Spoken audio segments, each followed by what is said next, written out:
Dearly beloved, we are gathered here today to watch football, not get married. What are we doing here?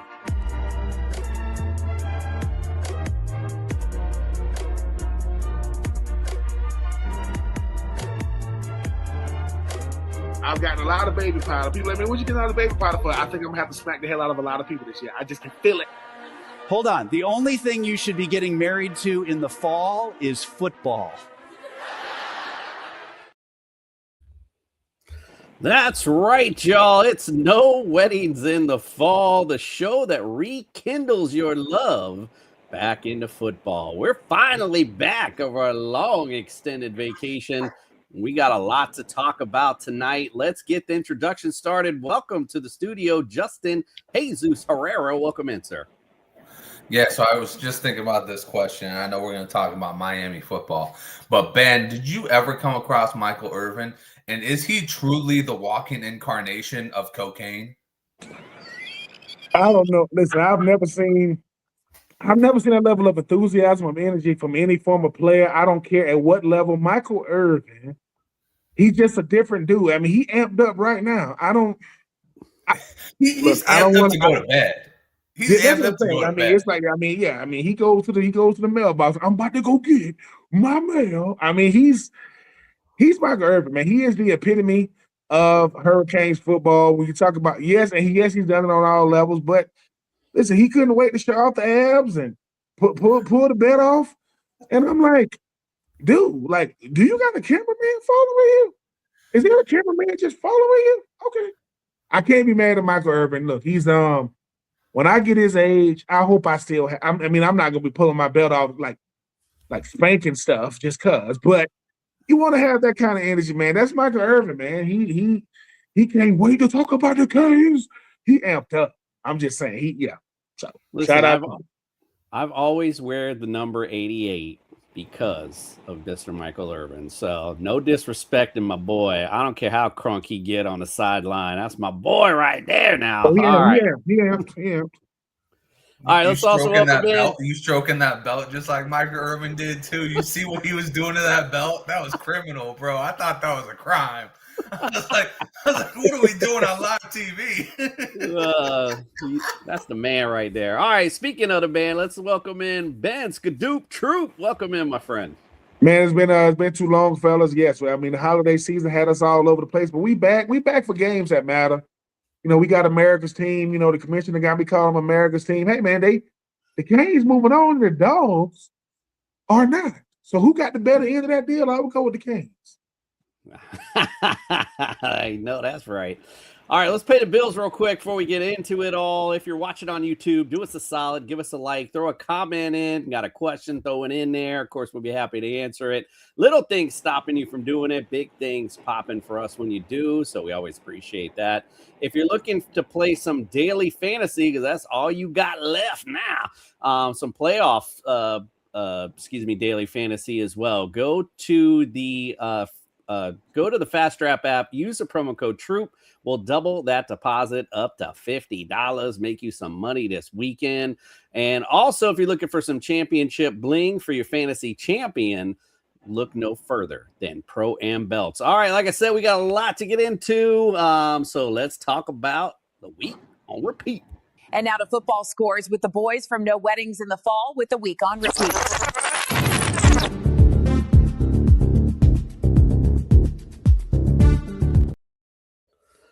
All righty. Well, I mean, this is more like a couple weeks on repeat, but since we've been out so long. But let's bring up the graphic of what's going on with the college playoffs right now. Oh, look who is there at the Final Four. It's all about the U, baby. We are here going against Ole Miss, Indiana versus Oregon. We'll talk about those in a minute. Let's talk about last week's games at the very least. And we'll start out, of course, with Miami versus Ohio State.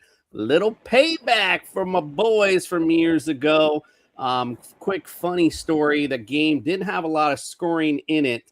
And I happened to be watching it on my phone. I had a little honey to-do list. So I was doing some things around the house while I had it on my phone. And I'm bringing I forgot what I was doing. I was bringing someone around the side of the house, and I'm literally watching, and the Hurricanes scored that first touchdown. And man, I know my neighbors thought I was crazy. They heard me yell before, but it's one of those games where the scoring means a lot, especially when you get a touchdown. So man, I apologize to my neighbors, but I know I was going crazy over there on the side of my house. Because it was that type of game, when you knew once that touchdown went on the board, they were in a good place. Ben, what'd you think of the Canes Ohio State game? Very, very impressed with Miami. I mean, everybody thought because of what Miami was able to blanket Texas A&M, people like, they ain't gonna do that against Ohio State. Ohio State gets a lot of respect because they're the defending national champions. But Miami was like, look, we can neutralize their offense, and we gonna play that slow and steady, no score in the first quarter, but then it's go 14 in the second. When Miami's playing like this, it's gonna be hard for anybody to beat them because this defense, dude, they're stingy, and then there's this defense. Miami like, dude, we don't want to give you anything.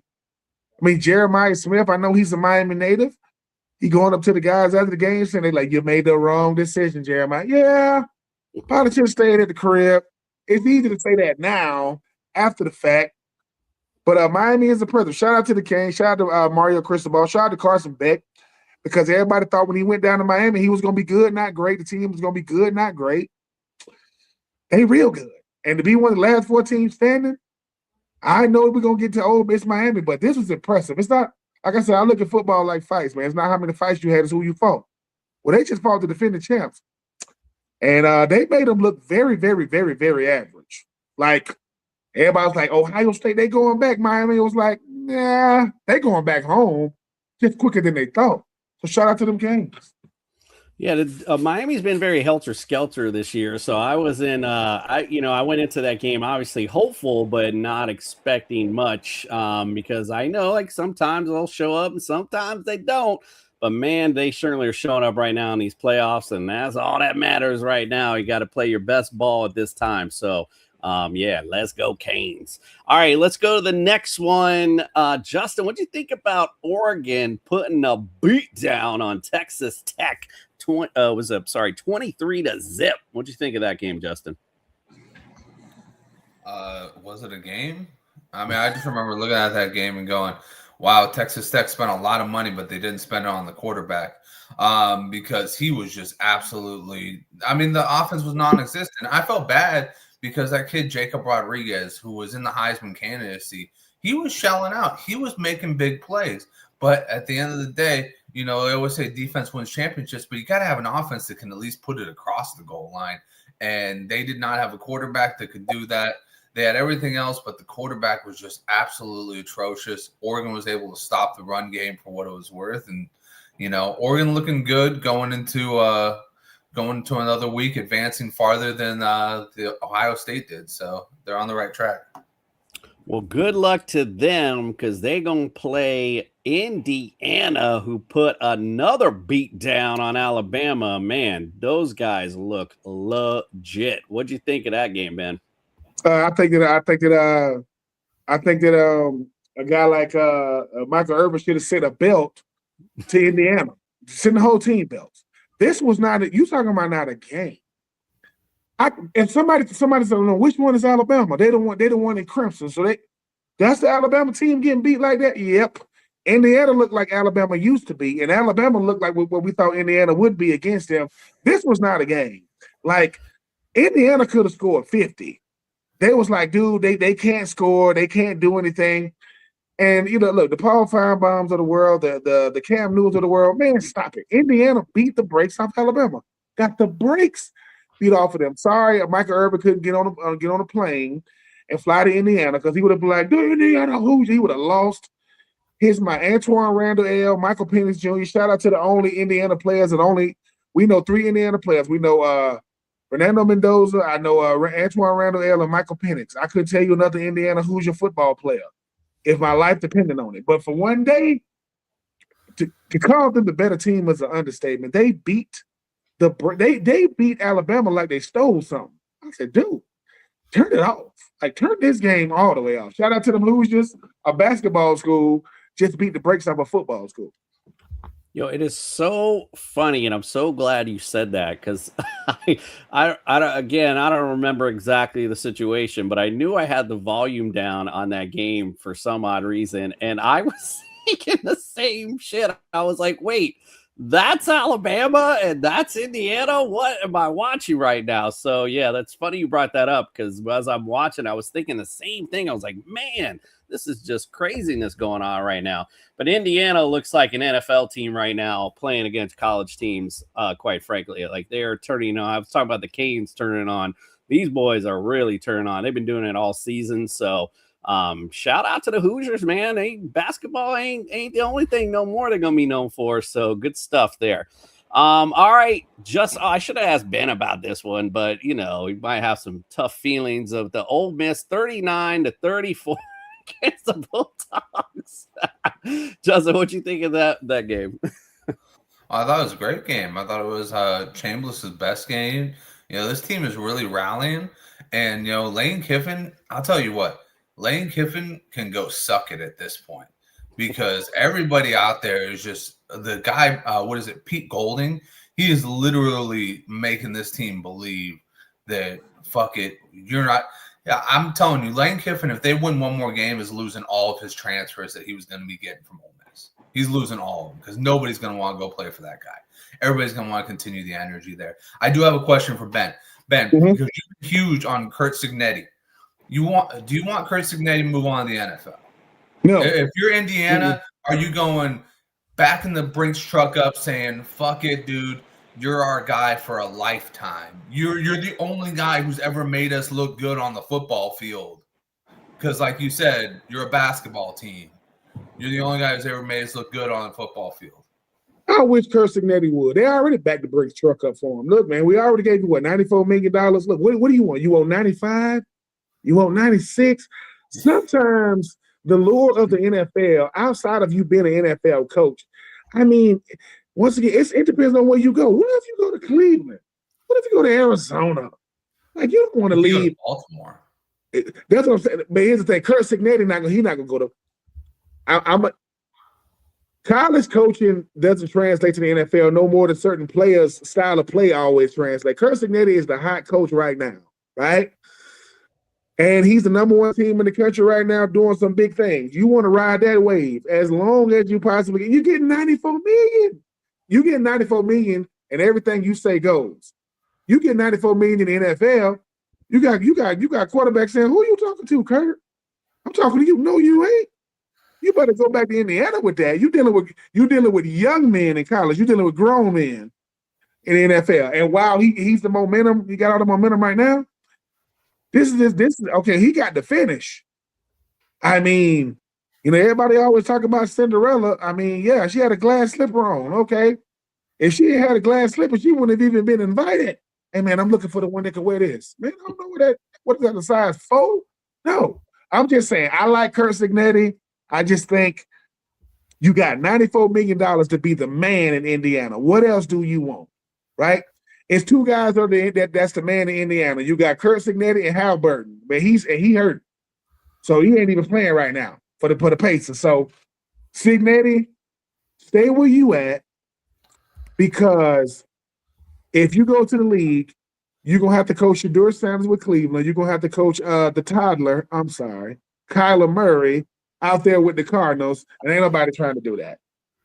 Not right now. Ride the wave. Or an attractive job would be the Giants. I mean, maybe the Titans, a team like that. I don't know. I like that Giants position. Looks pretty good. Justin, do you want to get something else in there? No, so here's my mindset on this one. If you go into it with that, and this is totally coming from a fan's mindset, but Curt Cignetti looks like the type of guy who's not going to take shit from anybody. He's going to go in there, he's going to rule with an iron fist, and he's going to go, "Hey, dude, it's my way or the highway. You guys have been shitting the bed forever." And that could be applied to just about every team other than Baltimore who's looking for a head coach right now. You have been shitting the bed forever. And now it's time to not shit the bed. So you got to listen to me. That seems like the guy Curt Cignetti is. There's just a way I've seen him look on the sidelines. I go, God damn, dude. Like, that's That's like some high school coaches I had where I was just like, man, I don't want to fuck with that guy. That dude's gonna fuck me up. He's gonna put some shoulder pads on and really fuck me up. But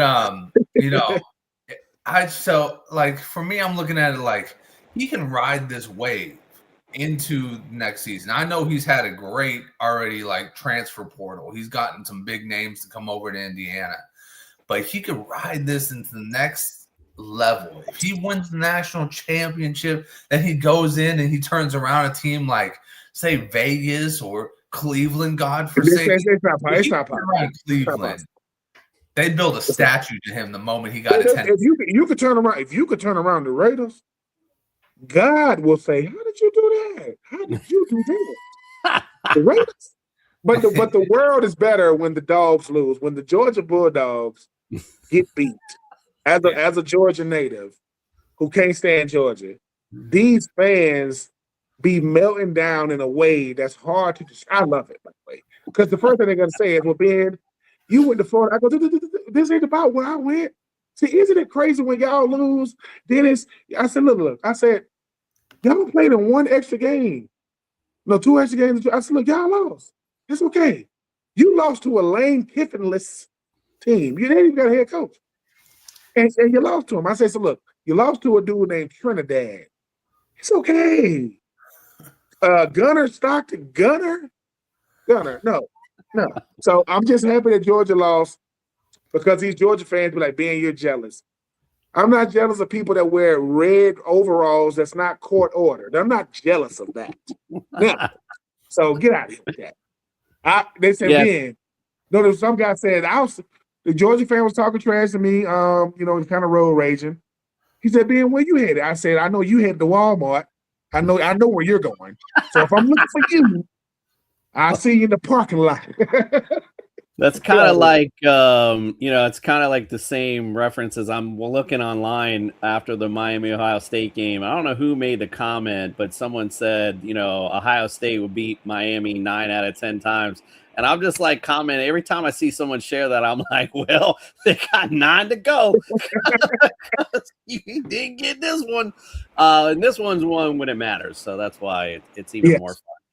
All right, well, let's go to NFL. Week 18 starting to turn into a glorified preseason week almost. But there were some good games that had some playoff implications to them, if you will.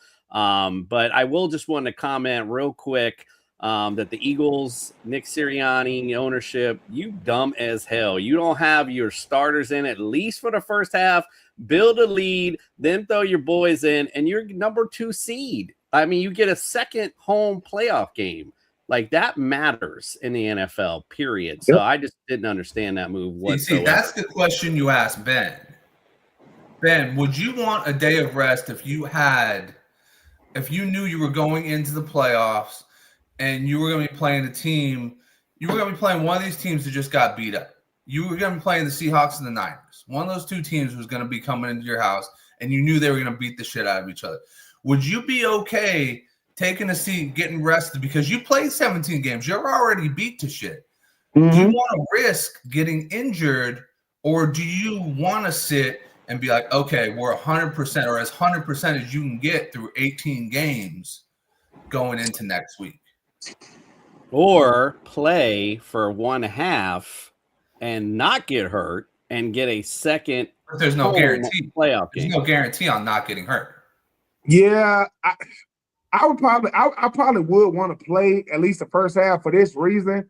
I think the thing about football, it's such a rhythm-based sport, and the thing I'll always take rest now. Make no mistake about it. But what are we risking if we rest? It's one thing if we rest, and if my playoff position can't improve, I don't want to rest. I mean, we can't go up or down. But if it can, wait a minute, because here's the thing, people.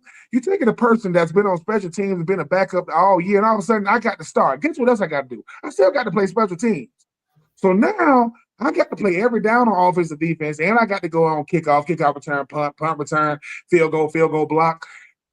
It's only so many players to go around. The game day roster, 47, 46 players. So you don't got a plethora. But if you are the Eagles, you know better. Dude, you know what you're playing for, right? You are the defending champ. So I don't say you risk injury every time you go out there. I don't know what's up. I don't know what's up with these last games of the season, man. You know, your bones a little brittle. And man, eat some peanut butter. Go to bed early. Go get you a massage or something. Because now you got to play San Francisco.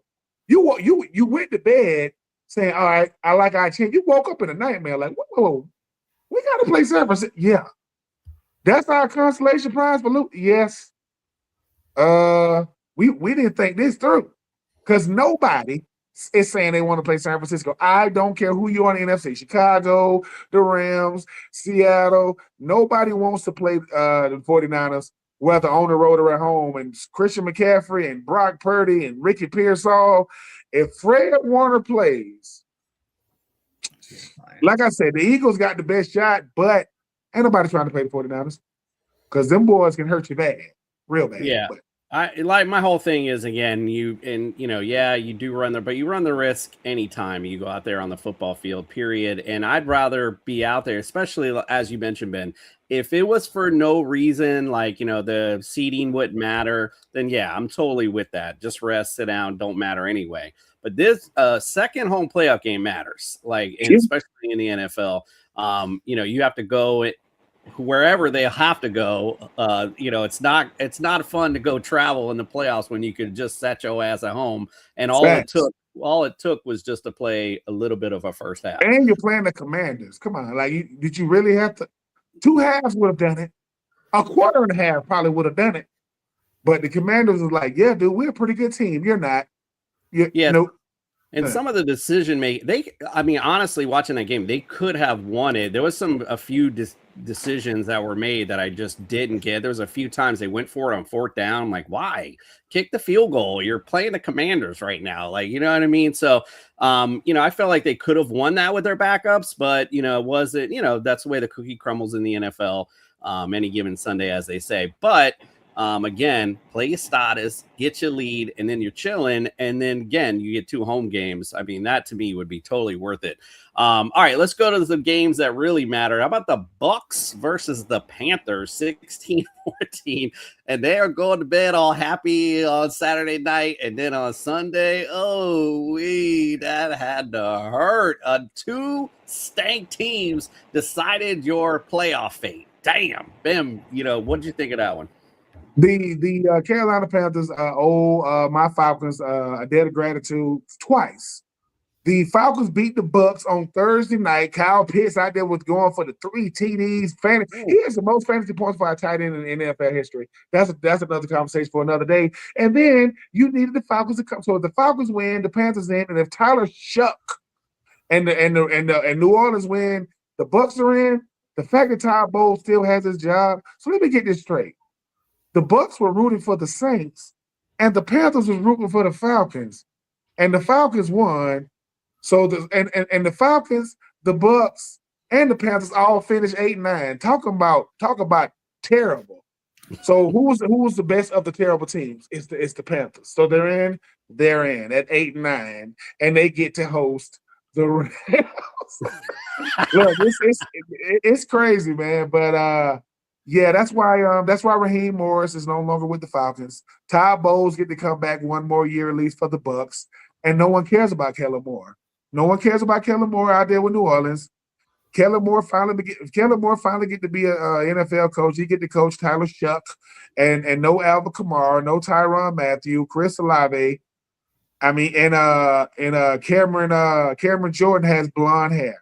He has blonde hair. So shout out to the Panthers, I guess. I mean, they in the playoffs at 8-9. I don't know if you celebrate that or say, hey man, the Rams gonna put you out your misery in a couple of days. It's gonna be over. Yeah, I don't know what happened to the Bucks this season. They always turn it on when it mattered, and that engine was stuck because it was not turning on at all. Unfortunately, like you said, that put Todd Bowles in danger, but it looks like he's going to ride it out for another season. We did have a lot of coach firings, but we could go on and on about that, so I don't even want to talk about. We'll say that for another time. So, Justin, the other game I wanted to bring up was the Seahawks versus the Niners. What'd you think of that travesty of a game?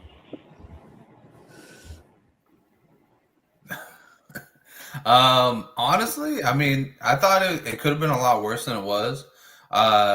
It sucks when you don't have your number one wide receiver and your left tackle to begin with, because they should have been on the field. So you got no protection for Brock Purdy. You had Austin Pleasance, who I don't blame you. It's not on your bingo card. You shouldn't know who Austin Pleasance is.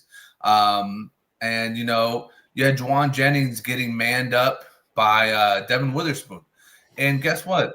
Juwan Jennings is not a number one. He should not be paid like a number one. Anybody who's going to advocate him getting paid like a number one should look back at this game and realize he is not a number one, should not be getting paid $30 million. I'm sorry, Brandon Ayuk's money should be going towards other things, like getting defensive linemen, like getting, I don't know, offensive linemen, something that can, hold up. This was a testament game to the Seahawks, what they've built. They've made a lot of smart decisions in the drafts. Nick Emenwari, big time second round draft pick. He looks like he's going to be like the next Kyle Hamilton. That dude is a freak athlete, can come up, play linebacker. He can play like this true strong safety like we used to play in high school, like where you had four linebackers in the box and you had that strong safety was your fourth linebacker. He can just go everywhere. This was just, I mean, I don't know. It was one of those dog walking games, and unfortunately, the 49ers got dog walked, and it kind of looked like they got the breath kicked out of them for the whole playoff. So, I mean, I'm not going to ever doubt them because they're my team, but that was hard to watch because everything that you wanted to do, you just got completely neutralized. And a lot of it was because Ricky Pearsall wasn't there to help take the top off. Like I said, Juwan Jennings is not a true number one, so nobody's ever going to respect him like a true number one. And George Kittle was coming back off an ankle injury. I mean, you say rest the starter. You say rest the starter is stupid. I think it's smart. I think you rest those guys, especially when they're injury prone and they've got ankle injuries and they've got all these hammy injuries. I say you rest those guys and you get them as full strength as possible for that game that's coming up. But 49ers didn't do that. I mean, if you're not going to go in with Trent Williams, you're not going to go in Ricky Pearsall, you pretty much gave up the game anyways. Should have just sat Kittle. Tonjes was doing great anyways. But anyways, shout out to the Seahawks. I picked them as the NFC West champions anyway, so hurrah for me. I got one right. Move on to the next game. My biggest takeaway, though, is that Seahawks D is just, it's really, really Super Bowl caliber. I don't know if Sam Darnold's Super Bowl caliber, but, that defense can definitely carry them bit of the way. That defense also gave up a shit ton of yards to like Puka Nacua. Right. You know what I mean? No, agreed. If you have a true number one wide receiver, somebody who can take the top off of it, it's not an intimidating defense. What I'm saying is that you didn't have that. You didn't have that Ricky Pearsall. You didn't have that guy who could do that. So, it completely condensed everything. But, I didn't say it was against the Rams. The Rams totally blew the top off of them every time.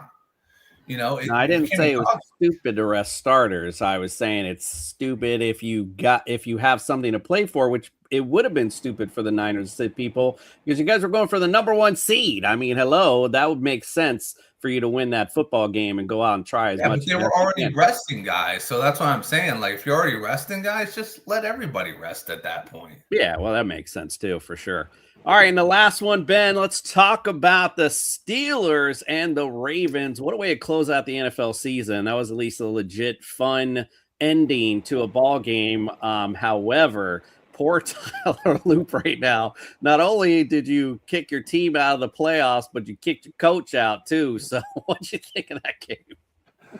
I mean, the fact that we paid good money to watch that monstrosity. I mean, the fact that Mike Tomlin and the Steelers are moving on because of a missed kick. I mean, and this is kind of being Justin Tucker is no longer in the NFL. But if you are the Ravens, you've gotten rid of your coach. I'm pretty sure that Justin Tucker, I think he got to serve a 7-game suspension. That's a long offseason. And I don't want to hear that, the Pittsburgh Steelers kicker ran up to the Ravens kicker was consoling him. It doesn't matter what you say. I still missed. What is he going to say? It's going to be all right. No, it won't. So in back-to-back seasons, Mark Andrews dropped the game winner 2 years ago. This year, you don't make the playoffs because of a kick. Harbaugh is gone. Isaiah Likely had a good riddance party, saying, "Good riddance. I don't care. Get him out of here." Lamar Jackson, they were talking about trading him. What's going on? The Pittsburgh Steelers are moving on. Nobody expected them to do much in the playoffs, but that game was hard to watch. Why do people ask Aaron Rodgers if this is his last year? It is.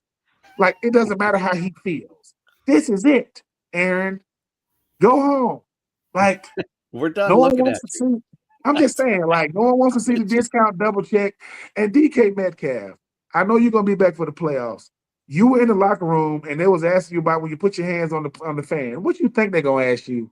I can't talk about it. Oh, so you can grab a fan, but you can't talk about it? Stop lying. You need anger management classes. You need therapy. You grab the fan. Anyway, that fan ain't play. If he would have grabbed me, I would have fell all in the freaking I would have fell all on the field. Everything. Don't judge me. I'm trying to tell you. I'm just saying. It's the Steelers. They made the playoffs. Unfortunately, we got to talk about Aaron Rodgers one more week. Somewhere Chris Collinsworth is loving life. He like, thank God.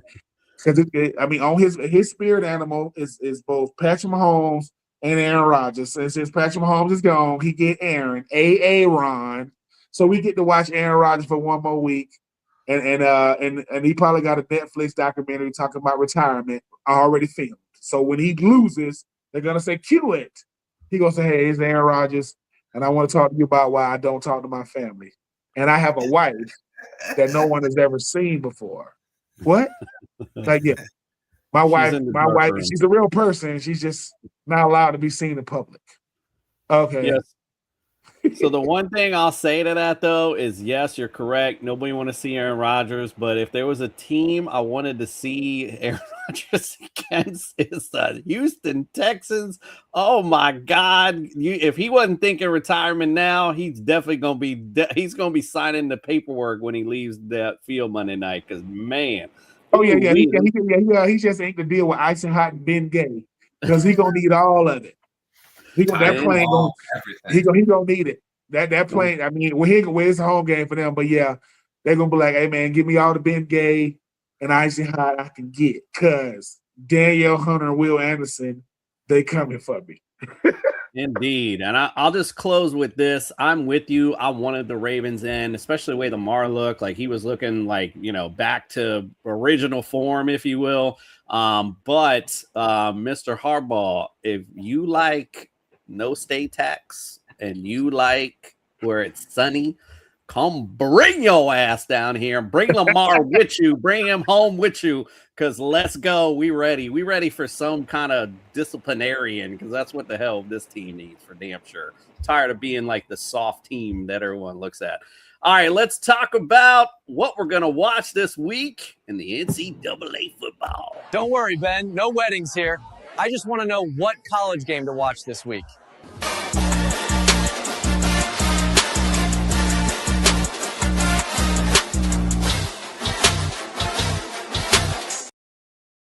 All righty, here we go. The final four of the college tournament. And you know what we got to start with? Number 10, Miami versus number 6, Ole Miss. Now, the overall series, Ole Miss leads 2-1. They played, I had to write this down.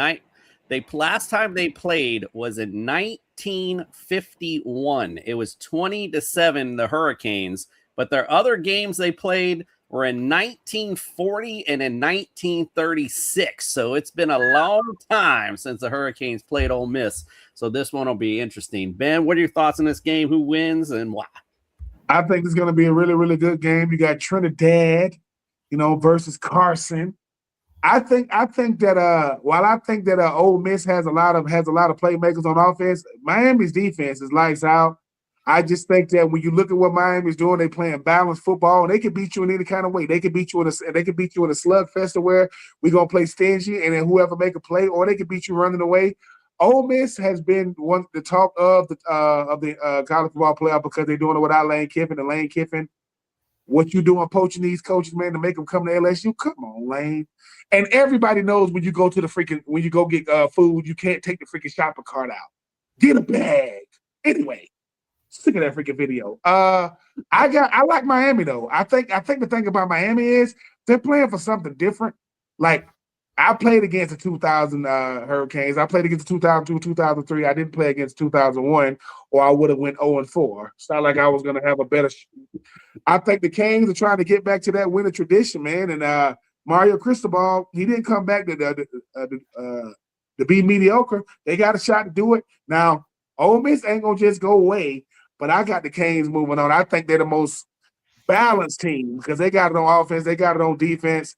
Carson Beck needs to be good, not great. Don't play like you playing against, college football playoff teams and not how you played against Louisville and SMU. Oh, they're gonna be hard to beat. They're gonna be hard to beat. I'm going with the Canes. Justin, who you like? I like the Hurricanes, but I'm very iffy on whether I think that they're going to win the game. I think they've had a great run, but I don't know, man. I want them to win. I really do because I want to have an old U type of party in the national title game, and I'm really really enjoying watching Michael Irvin cocaine out on the sidelines. I don't even think it's cocaine out. I think Ben's right. I think he just has that natural energy to him. There's like some guys that just like, they're just fucking, you touch them and you're just like, Jesus fucking Christ, dude. Like, are you on like speed or something like that? No, man, that's just me. That's just my energy. I feel like that's Michael Irvin. I feel like he's just the guy that has a ton of energy. So, I want to continue to see that. So, fuck it. I'm going to go with the Hurricanes in this one. Nothing more fun than seeing Michael Irvin sideline, but it's even more fun seeing all the old Canes. Saw Ray Lewis down there with. That's fun. You know what I mean? Like that's how you get the fan base excited. So I'm excited. We'll see. Huh? Got to get Sapp in the building. Sapp, he was there. Ray Lewis in the same building. Sapp was there also. Actually, they had him down there also. But Warren Sapp, man, not for nothing. It looked like he'd been through it. I saw him him and Michael Irvin were, and I was just looking at. I was like, wait, that's Warren Sapp. Like, I don't know what's going on with him right now, but either way, I'm excited. Let's go Canes. All right, let's go the Peach Bowl. Number 5 Oregon versus number 1 Indiana. This series actually is tied 2-2. Last time they played was this season. Indiana won 30-20. They've won two in a row in the series. The other game was last season. They won 30-24. They both, by the way, were in Oregon. So Indiana has gone to Oregon twice and beat them. Justin, do you think it's number 3 for Indiana? Yeah, I think Kurt Cignetti has got this team believing that they're the best team in the nation. I think they truly are the best team in the nation. I was definitely skeptical. But when you blow out Alabama like that and you already have a win against Ohio State this year, you kind of just go, they're probably just for real. So I think that this is going to be a great game. This is a battle of who's going to be number 1 overall between him and Dante Moore because they're both going to be battling it out. And one of them's going to Cleveland and one of them's going to Las Vegas.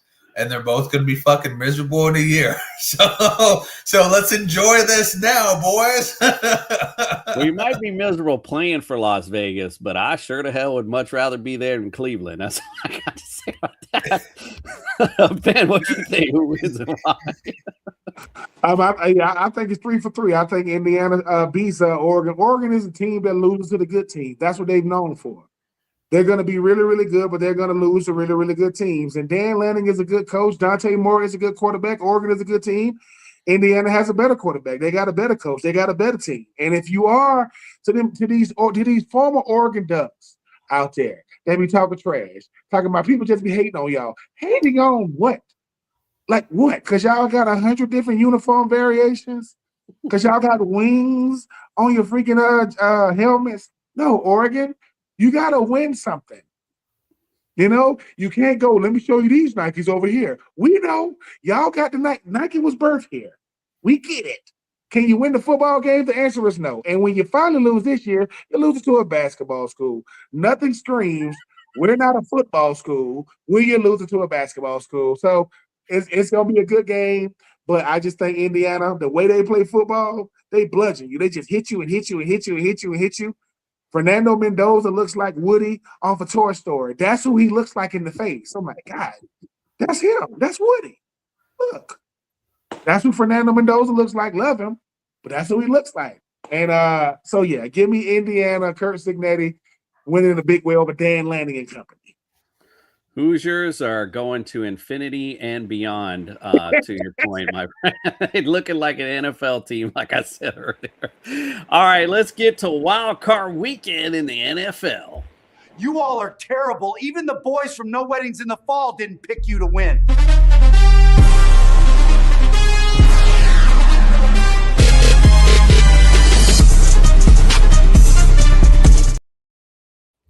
So we're going to start out with the lamest. Well, I'm actually just going in order of the games that are played, and the lamest game starts with the LA Rams at the Carolina Panthers. Now, the only thing I will say that I was kind of surprised when I was looking stuff up is that Carolina actually leads the series between the teams 14-10. The last time they actually played in November, as you guys know, and Carolina won 31-28. Stafford looked a little off in that game, a little craziness. The playoff series, I know you were on the Blonde Blitz before this, Ben, and Deb brought up that last time they played was in 2004. Carolina won 29-23 in double overtime. So they own the playoff series 1-0. So this one might be a little more interesting. Nah, not at all. Ben, who wins? Who you said again? I'm over here trying to get people saying You're crazy good. stuff. Rams at Panthers. Man, you know it's gonna be the Rams. Look, I do a show with a friend of mine, homie of mine. His name is Ryan Smith. He's a Carolina Panthers fan. Smitty, I love you, but you know how hard it is. I mean, we were trying to break down the game the other day. I said, Smitty, listen to that. I said, listen, you can stop doing analytics. Y'all are gonna get beat. This is playoff football. Like this time. With Carolina, they'll be in Cancun somewhere. Most of them don't know what Cancun is.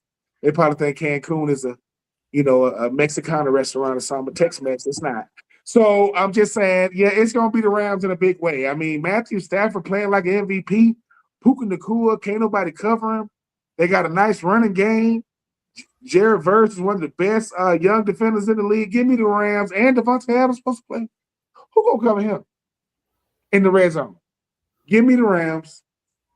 Rams definitely want some get back. 808 Short, thanks for your comment. Says Oregon going to win that rematch. Like it. Justin, who wins Rams Panthers? Yeah, I mean, it should be the Rams, but the Panthers beat the Rams with Devontae Adams, Puka Nacua, everybody there.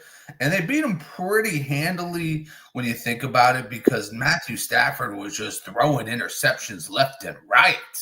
Like Justin's been telling you, Matthew Stafford has a way about him with the interceptions. He's done it in the past. There's a reason that he's all time on the leaderboard for interceptions. But they should win this game. Bryce Young tends to turn it on whenever he wants to. I don't know if he's going to want to in this game, but I don't think it'll be enough. I think the Rams get their get back. All right, I'm with you, man. I think it's definitely Rams, and I think they win big. All right, let's go Green Bay at Chicago. Green Bay leads this series 109-97-6. They split this year. Green Bay won 28-21, and Chicago won 22-16 in overtime. The playoff series is tied, actually, 1-1. They played back in 2011 in the NFC Championship. Green Bay won 21-14. And the time before that, which is so weird, these teams have been around for so long. We played twice in the playoffs.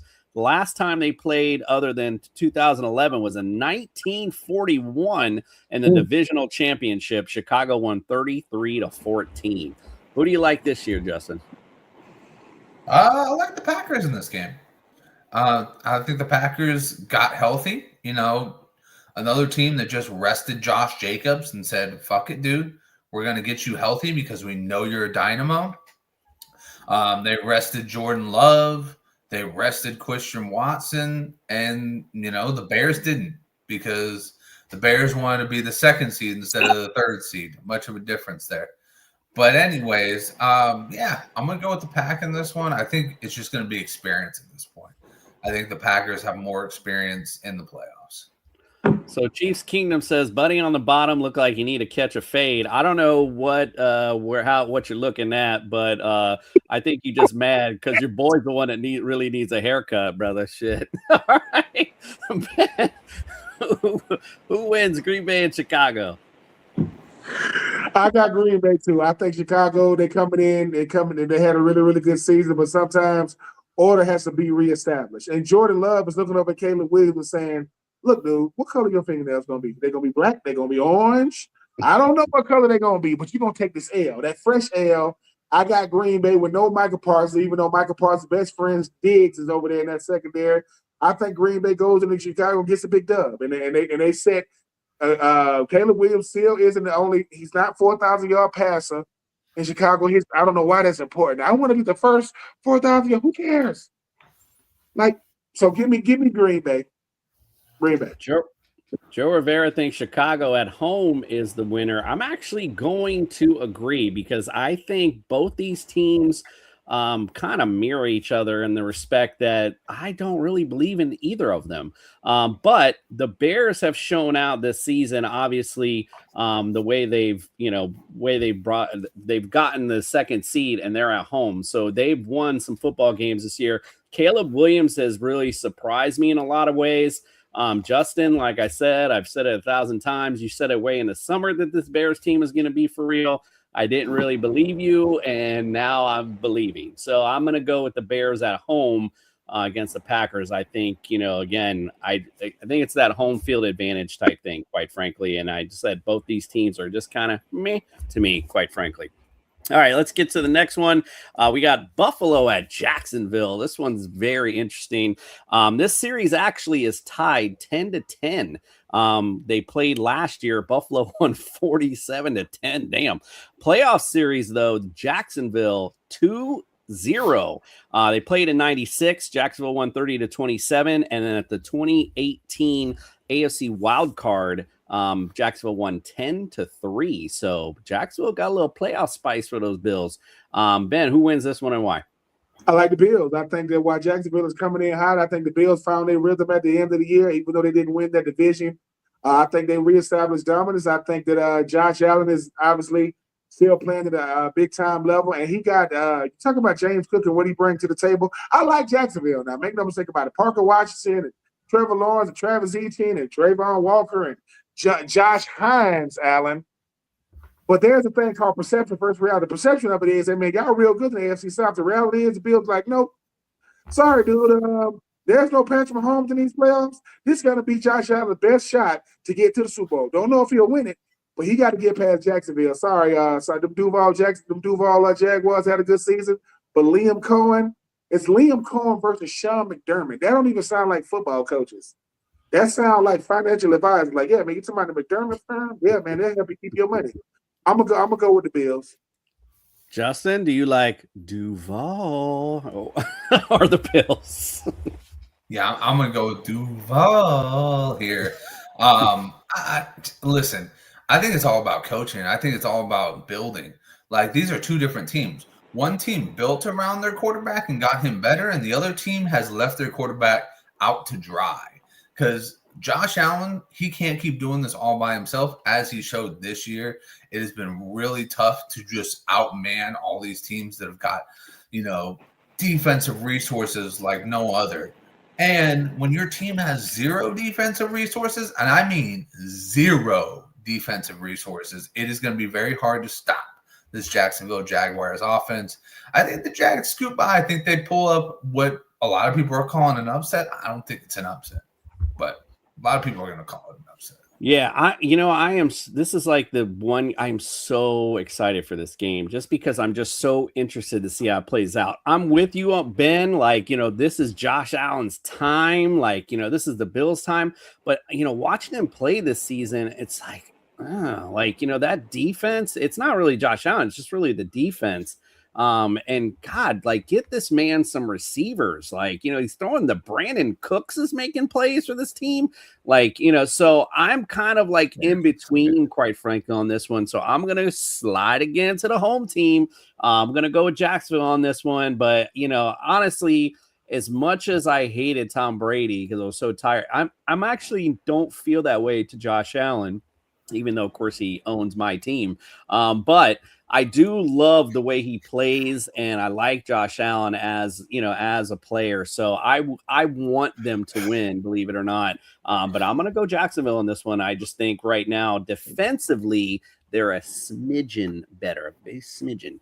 But yeah, I'm going to go Jacksonville on that. All right, let's go San Francisco at the Philadelphia Eagles. San Francisco leads the overall series 21-15-1. Last time they played was in 2023. San Francisco won 42-19. Damn. The playoff series actually is tied 1-1. Last time they played was in 2023 in the NFC Championship. Philly won 31-7, and then they won. And then they played in 1996 in the divisional round. San Francisco won 14-0. What a boring game that have been to watch. Justin, what do you think? Who wins this and why? I'm gonna go with the 49ers. The only way the 49ers win this game, they have to play the tightest game they've played all season long. And they have to play the way that they've played in the past, where the run game is fluid. Trent has to play. Pearsall has to play. These guys need to fucking bandage up, put their fucking pads on, and just get out there because this is do or die time. Trent, you want a ring before you go to the Hall of Fame? You better go out there, man, because this might be one of your last chance to get it. And you know what? The Eagles defense, a lot of people are like, oh, it's the same as the Seahawks. It's not even close to the same as the Seahawks. They don't even schematically work out to be the same as the Seahawks. They're a lot more vulnerable against the run, and they're actually a lot more vulnerable against the pass too. But you got to have a number one for Quinyon Mitchell to actually want to show or to shadow the entire time. If you give him Jawan Jennings, he's going to eat Jawan Jennings all day long. If you give him Ricky Pearsall, then Jawan Jennings gets to eat up the number 2 corner, Dorney Jackson, all day long. So I'm going to go with this 49ers because I'm not a cop-out. I don't disbelieve in my team. I'm going to roll with it. But I will say this, it does look like it's going to be scary. I mean, if the 49ers win this game, it might be all the gas was put into this one. So I just want to let you know, Mary Jane's out in the living room and still heard you and said, how dare you, hater. Respect My Gamer says the only thing needed to be talked about is who is losing to the Rams in the Super Bowl. Well, I think they at least getting past game 1, so you might be on to something there. Ben, who do you think wins San Francisco and Philly? I mean, I'm going to go with Philadelphia, even though I think the 49ers are a bad matchup. You're talking about Christian McCaffrey, Ricky Pearsall, Jawan Jennings, Brock Purdy, George Kittle. But I just think that the Eagles are built because, I mean, they're at home. They understand what's at stake. Now, I will say this, though. You're going to need the real Saquon Barkley to play, and you're going to need this offense to be balanced. They can't do this dink and dunk. AJ, you're not going to get the ball today. They're going to have to be balanced because I think the 49ers can score on this Philadelphia Eagles defense. Kaylee Ringo, look, he could be had. Ringo could be had in that secondary. He did some dumb stuff against the Commanders. He still ain't found. I'm like, dude, what are you looking at? I'm gonna take Philly because they understand they battle tested. They understand how to win these games. But I'm not gonna I don't think the 49ers gonna make it easy for them. This is gonna be the game. This is gonna be the game in the play. The game, I think it's gonna be the best game in the playoffs. But give me the Eagles. So Nick Sirianni, you move on. And John Lynch and Kyle Shanahan, I know neither one of them are in danger of losing their job, but they're going to have to make some decisions in that front office. Mary Jane also heard you, Ben, and said that's a good man right there. I'm going to go with the Eagles because I like sleeping in my own bed. No, but I think... Tell her to show her face. Tell her to show her face. You heard him, babe. He said, show your face. And we got one little comment I'd like to address. Jellycat says, the unemployed final bosses. Bro, look at your fat ass in that profile picture. You over here commenting. Sit your ass down. All right, let's get to the next one. The Chargers at the Patriots. Patriots lead the series 27-17-2. Last time they played was in 2020. Well, last year, my bad. Chargers won 40-7. They've won 2 in a row in the series. Playoff series, New England 3-1. Played in 2019 divisional round. New England won 41-28. The 08 championship, AFC championship. New England won 21-12. In the divisional round, 07, New England won 24-21. And you got to go all the way back to the 1964 AFL championships when it was the San Diego Chargers and the Boston Patriots when the Chargers finally won 51-10. So you got to go way back to see when the Chargers beat the Patriots in the playoffs. Ben, who do you think wins this one? Oh, well, they better go back because it's not going to be the past revisited. I think this Patriots team is one of the best teams, best coach teams. Drake May is on. He might be the front runner to win the MVP. I like what Harbaugh is doing only in year 2 with the Chargers, but I do not trust Justin Herbert in the playoffs. You can't trust him in the playoffs. Regular season, he'll put up some big numbers. I can't trust him. Plus, they got to go. A team from the West Coast with great weather got to go to cold temperatures in New England. No, that doesn't bode well. Give me New England. I think they're the better team, top to bottom. I do think the Chargers are going to make a game of it, but give me New England to move on. I like it. Justin, who you like? Yeah, I'm going to go with New England as well. I don't think Justin Herbert is built for these moments right now. You know, he needs a lot of support, and he doesn't have it at the tackle position. So I think that kid Drake May has really got it. I think he's going to be a next-level quarterback. And I think it's time that we start to realize that Justin Herbert maybe not be that. He's maybe not that next-level quarterback that we thought he could be.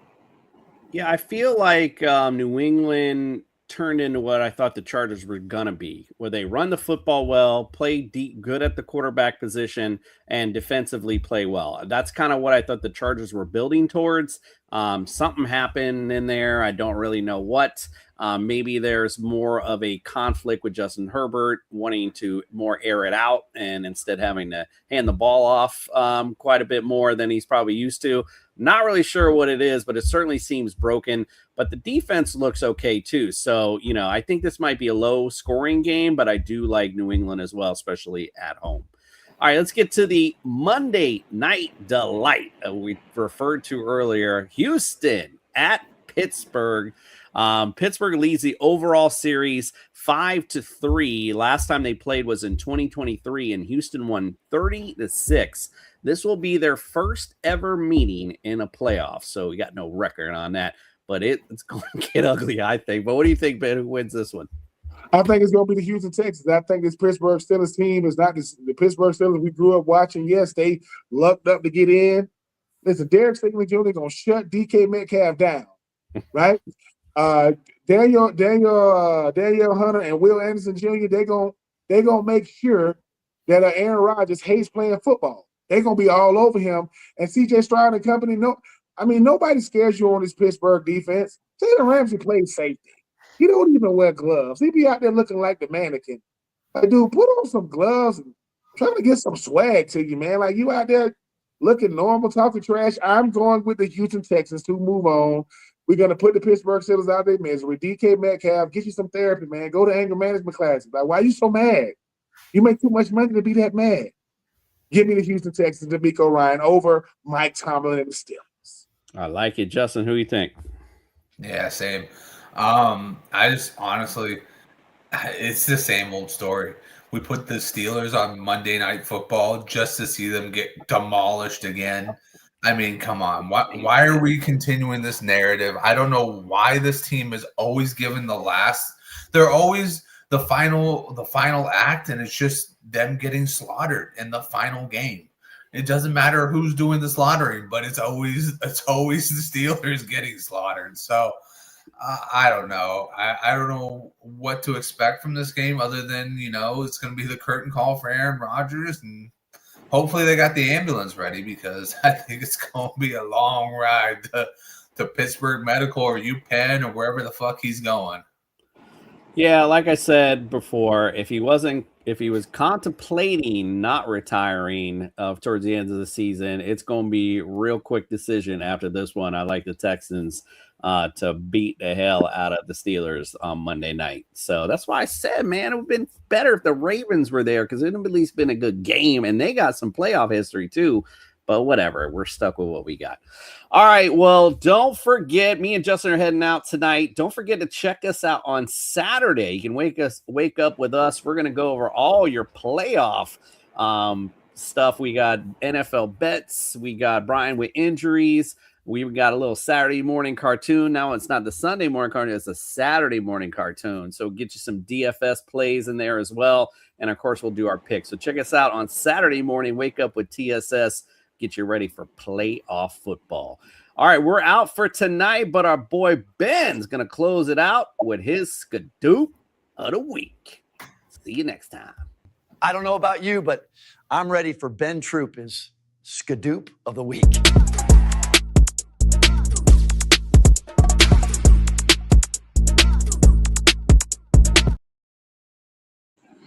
What up, my good people? I know you guys ain't seen me in a while. I am Ben Troupe. I appreciate you guys taking the time. I'm just trying to get what's on my mind off my mind. I'm going to make this short and sweet.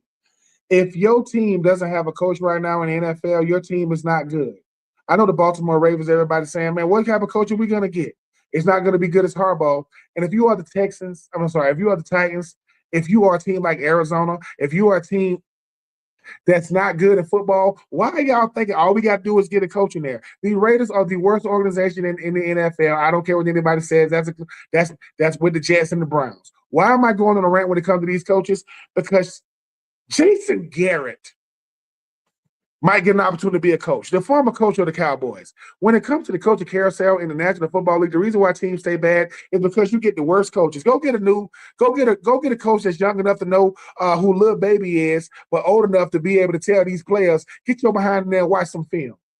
Get you a good coach. It correlates to having a good team, and it starts and ends hopefully in the playoffs. I am being true. This is no weddings in the fall.